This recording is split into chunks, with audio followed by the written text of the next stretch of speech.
statewide AMBER Alert has been declared. Repeating, a statewide AMBER Alert has been declared.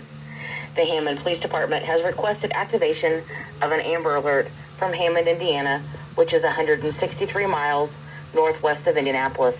The victim, Devaeyah Lucas-Bell, is a 6-month-old black female, 22 inches tall, 16 pounds, black hair with brown eyes, and last seen wearing a white shirt and brown pants.